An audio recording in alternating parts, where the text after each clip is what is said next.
Tu m'avais dit je pouvais compter sur toi, tu me l'as toujours démontré. Tu n'as pas regardé à mes défauts, non, tu m'as aimé le premier. Malgré que je t'ai tourné le dos, oui certes parfois, tu me l'as jamais fait payer.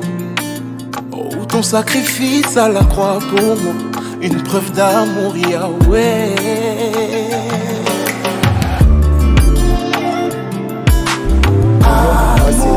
J'ai 24 ans et voici mon témoignage.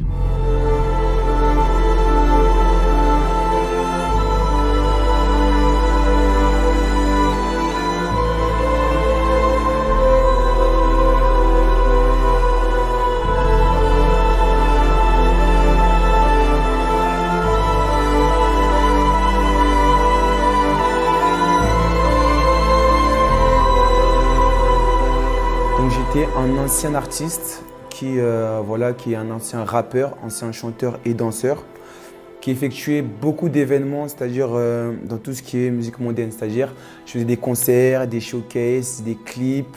J'avais énormément de fanatiques, c'est-à-dire que j'avais énormément de personnes qui me suivaient par rapport à ce que je faisais, qui essayaient d'être comme moi, qui me louaient même à certains événements. Peu après, le temps est passé. On était un groupe en fait et le temps est passé. C'est-à-dire que chacun est parti de son côté, chacun est parti en carrière solo. Sauf que moi, si vous voulez, je suis plutôt parti dans le quartier. C'est-à-dire que j'ai commencé à traîner au quartier. J'ai commencé à traîner au quartier, à avoir d'autres fréquentations, des mauvaises fréquentations, où j'ai commencé à fumer des cigarettes, fumer de la drogue, boire beaucoup d'alcool. Et c'est des choses qui m'ont vraiment impacté au niveau de la santé, même au niveau de mon cerveau, même au niveau de mon sang. C'est des choses qui m'ont vraiment impacté parce que plus le temps passait, plus j'avais des pertes au niveau de la mémoire. Mais moi, quand je fumais, je pensais que voilà, c'était quelque chose qui m'apaisait, que c'était comme un calmant. Mais c'est des choses qui me détruisaient intérieurement la santé. Il y a une fois, je sortais de la maison. Quand tout le monde partait travailler, moi, je sortais de la maison pour aller dans les restaurants, pour taxer à des personnes qui buvaient du café. Voilà, excusez-moi, je voudrais fumer, vous n'avez pas une cigarette, s'il vous plaît, genre.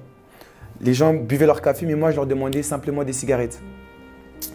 Donc voilà, j'étais un mendiant, on peut dire que j'étais mendiant. Après, quelques temps après, donc, j'ai commencé à devenir un grand voleur, c'est-à-dire que je faisais beaucoup de cambriolages.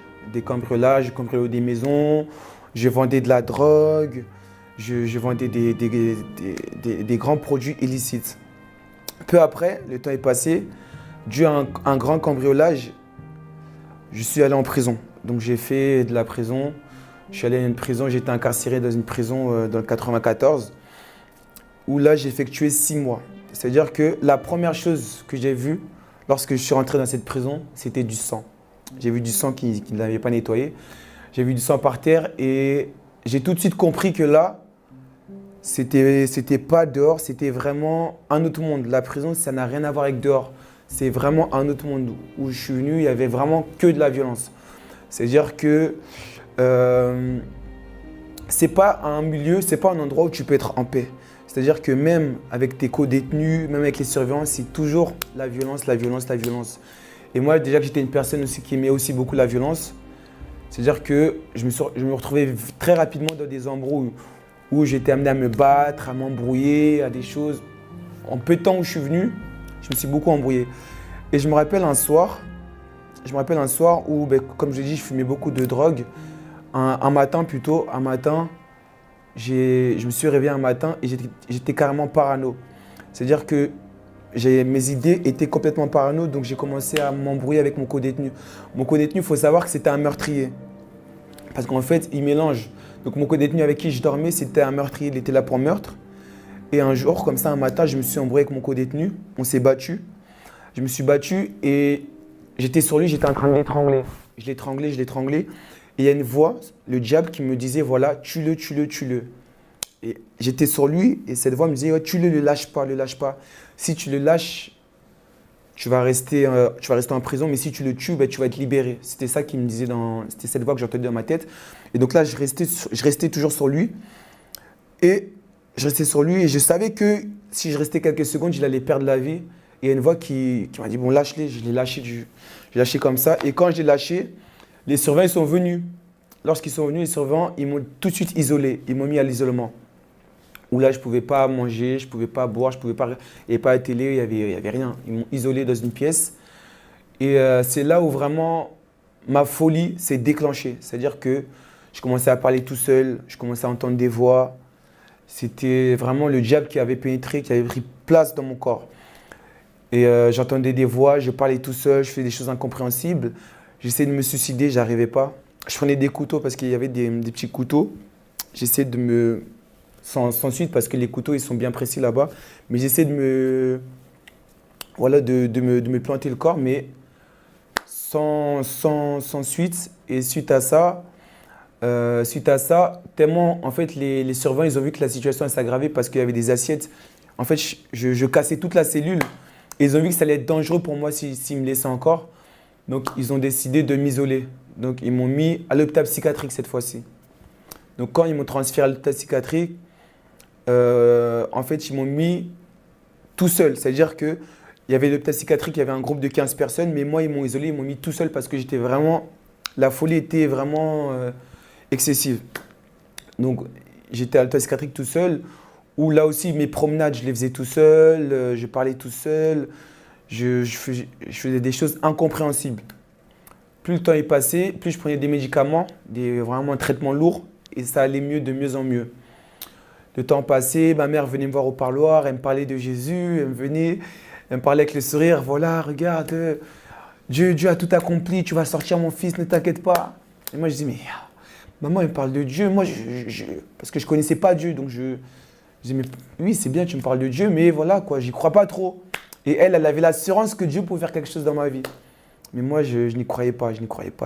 Mais elle avait toujours la foi. C'est-à-dire qu'à chaque fois qu'on allait au parloir, au début, prière, à la fin, prière. Tout le temps pour sceller la conversation entre les mains du Seigneur.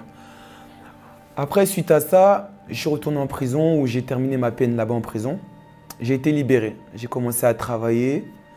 J'ai commencé à chercher du travail, trouver du travail par-ci, par-là. Ensuite, là, on peut dire que là, j'ai rechuté, mais là, c'était en plus grave. C'est-à-dire que comme je fumais toujours, j'ai fait une crise, c'est-à-dire un délire de folie vraiment incompréhensible toujours. C'est-à-dire que j'étais à une boîte, je me rappelle, j'étais dans une soirée, dans une boîte où j'étais en showcase, où j'avais bu de l'alcool. J'avais bu énormément d'alcool. Et ensuite, suite à ça, il fallait que je rentre à la maison. Et quand il fallait que je rentre à la maison, je commençais à entendre des voix. Les voix me poursuivaient partout là où j'allais, j'entendais des voix qui se moquaient de moi, qui me disaient faire ça, fais ça. C'est-à-dire que je ne savais plus comment rentrer de cette boîte jusqu'à chez moi. Et de la boîte jusqu'à chez moi, j'ai marché à pied. C'est le Seigneur qui me guidait bien sûr parce que je n'arrivais pas à rentrer jusqu'à chez moi. Parce que j'appelais des taxis, j'appelais des trucs, je n'arrivais pas à rentrer chez moi, personne ne voulait me déposer. Et je marchais, donc je marchais jusqu'à ce que j'ai trouvé chez moi. Et quand je suis rentré chez moi, c'est là où j'ai commencé à ouvrir pour la première fois la Bible. La première fois que j'ai ouvert la Bible, dès que j'ai ouvert la Bible, j'ai entendu au salon une pub sur YouTube, là, une pub démoniaque qui parle du diable, de Satan, des trucs. Ouais. Moi, je lis la Bible, je me concentre sur le Seigneur et j'entends une pub démoniaque en fait qui sort du salon. Et j'ai commencé à avoir peur parce que je ne connaissais pas encore Dieu, donc je commençais à avoir peur. Et bref, je pensais que c'était rien. Le temps est passé. J'ai commencé à vouloir arrêter de fumer. Je me rappelle, j'ai commencé à regarder ma cigarette et je voulais arrêter de fumer à tout prix. J'ai dit, mais en fait, je fume et je sais que ça me détruit. Pourquoi je fume? Et quand j'ai voulu arrêter de fumer, j'ai commencé à vouloir adorer le Seigneur. J'ai mis des adorations, j'ai mis des louanges. J'ai commencé à chanter. Pour la première fois, je me rappelle, c'était mon tout début, c'était en 2020, fin d'année 2020. J'ai commencé à vouloir adorer le Seigneur. Et là, c'est là où les combats ils se sont accumulés. Je fais des accidents de scooter. Dieu merci, j'ai rien eu. Accident de scooter. 2-3 jours après, accident de voiture. Quelques temps après, que des problèmes, vraiment que des problèmes. Et au bout d'un moment, je commençais à comprendre que c'était spirituel, c'était des attaques. Et je commençais à plus prier pour ça.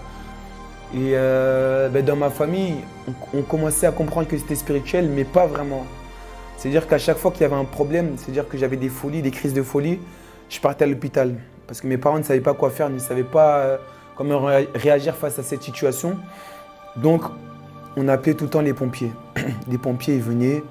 Oui, bonjour, qu'est-ce qui se passe? Voilà. Ma mère qui ne savait pas quoi faire, elle voyait que j'étais vraiment fou. Elle dit voilà, il est tombé, on ne sait pas ce qui s'est passé, il parle tout seul, on ne sait pas. Il dit que je ne suis pas sa mère, il veut quitter la maison. Et les pompiers, ils ont commencé à me ramener à l'hôpital. Et plus ils me ramenaient à l'hôpital, plus ma situation elle s'aggravait en fait. Parce que je prenais beaucoup de médicaments. Et comme c'était quelque chose de spirituel, le diable s'amusait beaucoup avec moi. C'est-à-dire qu'il en profitait pour me détruire le cerveau et la santé, quoi. Et ensuite, je faisais que des allers-retours à l'hôpital, maison. Hôpital, maison. J'ai fait au moins peut-être 4 ou 5 allers-retours à l'hôpital et à la maison. Et au bout d'un moment, ma mère, elle a dit stop. Stop, cette situation, elle est spirituelle. Si on ramène à l'hôpital, il va prendre des médicaments, ça sera toujours la même chose. Il n'y a rien qui s'arrange. Donc, ma mère, elle a commencé à dire qu'il va falloir qu'on prie. Il va falloir prier. Donc, on a fait appel à des pasteurs. Il y a des pasteurs qui sont venus à la maison. Il y a des prêtres qui sont venus.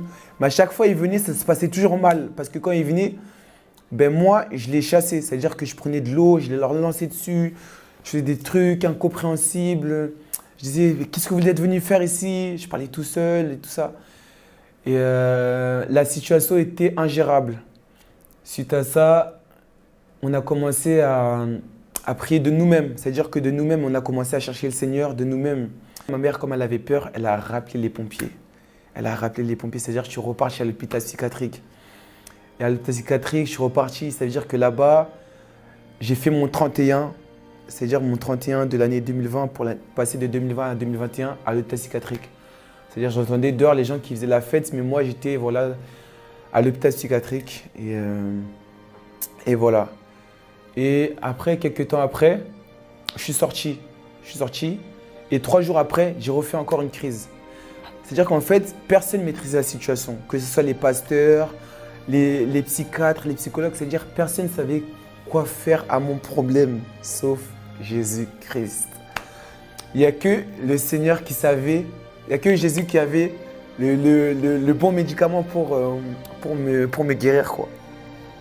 Parce qu'il dit dans sa parole, que par ses meurtrissures, nous sommes guéris. Et c'était lui mon remède, quoi. Mais on ne le savait pas encore. Quand je suis sorti de l'hôpital psychiatrique, je suis rentré à la maison. 3 jours après, je suis redevenu fou. Mais là, c'était encore un cran au-dessus. Parce que là, je suis devenu muet. C'est-à-dire que je ne pouvais plus parler. Je ne pouvais plus parler. Je me rappelle que mes parents me parlaient, mes nièces, mes frères et sœurs me parlaient, mais je n'avais pas la capacité, je ne pouvais pas parler. Je n'étais pas en mesure de répondre. Lorsqu'on me posait une question, je ne pouvais pas parler. C'est-à-dire que mes nièces étaient même paralysées par rapport à cette situation. Elles avaient très peur. À un moment, j'étais même paralysé des jambes. C'est-à-dire que je ne pouvais ni parler, ni marcher, ni manger. Je pouvais rien faire, je ne pouvais que respirer. Et c'est mon père qui allait me laver. Mon père, il allait me laver. Je me rappelle, il avait arrêté d'aller au travail. Il avait arrêté d'aller au travail pour moi. C'est-à-dire que je dormais même sur le lit de mes parents, pour vous dire. Parce que je ne pouvais pas dormir tout seul, je n'étais pas en sécurité. Je dormais sur le lit de mes parents. Et mon père m'emmenait me laver. Des fois, je pouvais même je faisais mes besoins sur moi. C'est-à-dire que je faisais mes besoins sur moi, je faisais mes toilettes sur moi. Et ma sœur, elle me donnait les médicaments à la bouche parce que, si vous voulez, même pour prendre une cuillère, je ne pouvais pas. C'est-à-dire que c'est ma sœur qui me donnait à manger, c'est mon père qui me lavait. Moi, je ne pouvais rien faire, je ne pouvais vraiment rien faire. Ça a duré un bon bout de temps quand même. Et plus le temps passait, plus au bout d'un moment, il y a un pasteur, je me rappelle, un pasteur qui a commencé à appeler mon père, qui a commencé à prier pour moi. Et c'est là où vraiment les choses se sont améliorées. C'est-à-dire que plus le temps passait, plus ma situation s'améliorait. Et je le sentais et tout le monde le sentait. Plus le temps passait, plus, même au niveau de mon visage, j'étais plus trop maigre. Je commençais à reprendre un peu de poids. Je commençais à remanger. Et là, je commençais un peu à remarcher. Je commençais à faire du sport. Je commençais à sortir pour la première fois, à faire du sport, à courir un peu. Je commençais à pouvoir parler, à avoir des discussions. C'est-à-dire qu'il y a eu une amélioration depuis que le pasteur il a commencé à prier pour moi. Plus le temps passait, plus aussi je commençais à vouloir aller à l'église. J'ai dit, je sais que le Seigneur, il m'a guéri. J'ai envie d'aller à l'église pour le louer, pour l'adorer. J'ai envie d'aller à l'église. Et je me rappelle, je suis allé pour la première fois à l'église. Et je me rappelle que cette église n'était pas forcément grande. Mais je me suis dit que ce n'est pas parce que l'église n'est pas grande qu'il n'y a pas la présence de Dieu. Une église, ça reste une église.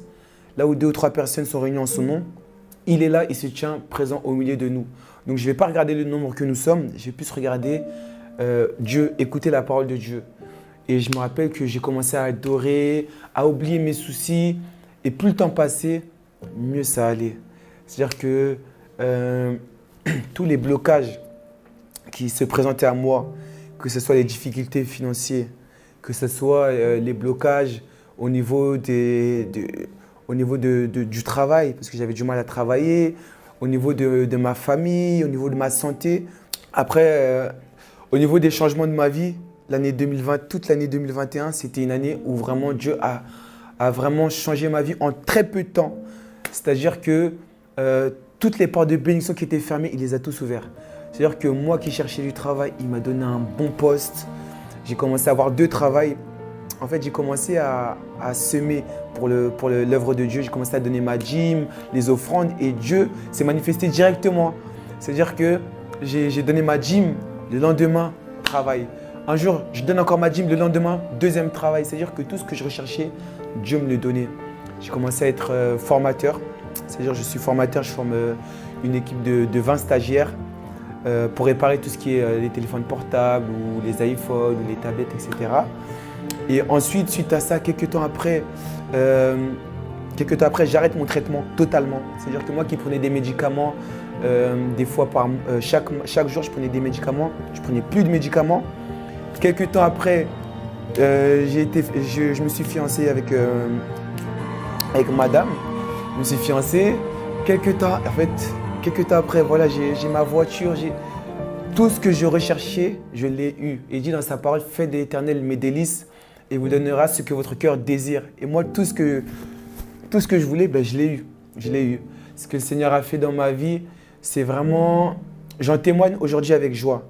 J'en témoigne avec joie parce que je sais que ce que le Seigneur il a fait avec moi peut servir à beaucoup de jeunes ou beaucoup de personnes âgées. Ça peut même vous édifier et même à travers ce que j'ai vécu, vous pouvez même arrêter pour les anciens fumeurs, vous pouvez même de vous-même arrêter de fumer.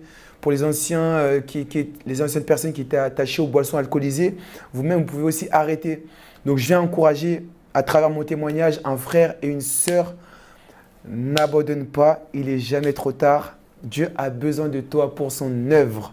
Dieu a besoin de toi pour son œuvre. Tu n'es pas trop sale, mon frère, ma sœur, pour servir le Seigneur. Il n'est jamais trop tard.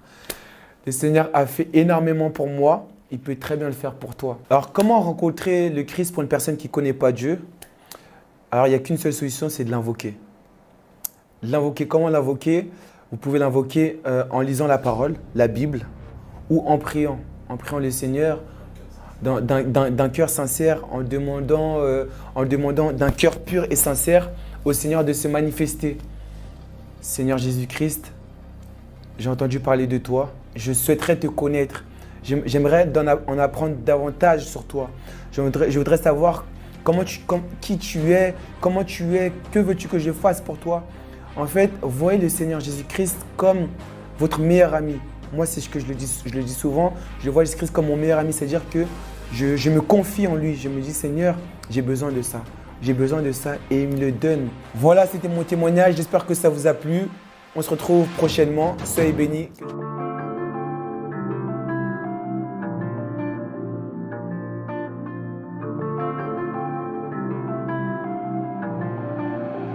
Tu m'avais dit je pouvais compter sur toi. Tu me l'as toujours démontré. Tu n'as pas regardé à mes défauts, non. Tu m'as aimé le premier. Malgré que je t'ai tourné le dos, oui certes parfois, tu me l'as jamais fait payer. Oh, ton sacrifice à la croix pour moi, une preuve d'amour, Yahweh.